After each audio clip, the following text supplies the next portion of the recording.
नमस्कार।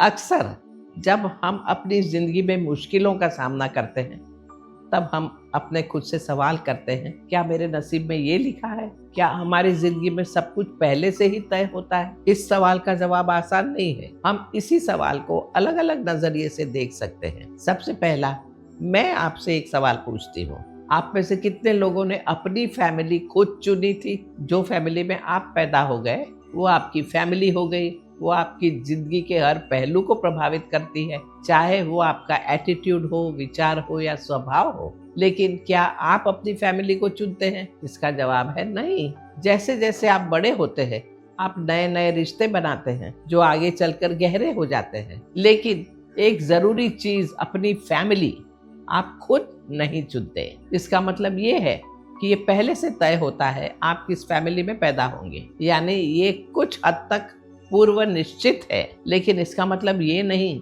कि आपका इसमें कुछ रोल ही नहीं है। कुछ लोग ये सोचते हैं कि जब सब कुछ पहले से ही तय है तो हम कुछ क्यों करें, हमारी कोशिश करने की भी क्या जरूरत है। लेकिन ये गलत है। आप अपने कर्मों से अपनी जिंदगी बदल सकते हैं। आपके पास कर्म की शक्ति अभी भी है। सही कर्म करने से आप अपनी जिंदगी का रुख बदल सकते हैं। उदाहरण के लिए, ये पहले से ही तय था कि दुर्योधन कौरव फैमिली में पैदा होगा, लेकिन उसे अपनी जिंदगी का मार्ग बदलने और सही रास्ते पर चलने के कई मौके मिले। श्री कृष्ण खुद दुर्योधन के पास शांति का प्रस्ताव लेकर गए थे कि अगर वो पांडवों को 5 गांव ही दे दे तो कुरुक्षेत्र में युद्ध को रोका जा सकता है। लेकिन दुर्योधन ने इस प्रस्ताव को ठुकरा दिया और जंग को नहीं रोक सका। तो क्या दुर्योधन का अपना फैसला और कर्म नहीं था? उसके पास शांति का एक मौका था, लेकिन उसने इसे नहीं चुना। इससे ये समझ आता है कि सब कुछ पहले से तय नहीं होता। बहुत सी चीजें हमारी इच्छा, हमारे कर्म पर निर्भर रहती है। जिंदगी में काफी ऐसे हालात होंगे जहां आपका कोई भी नियंत्रण नहीं होगा, लेकिन आपके कर्म और आपके फैसले हमेशा आपके साथ में होंगे। इसका नियंत्रण आपके हाथ में है और आपके कर्मों में ही आपकी शक्ति छुपी हुई है। आप या तो मुश्किलों के सामने झुक सकते हैं या मुश्किलों के बावजूद अपने लक्ष्य तक पहुंच सकते हैं। आप या तो अपने नसीब के आगे हार मान सकते हैं या अपने कर्मों से अपनी नई जिंदगी लिख सकते हैं।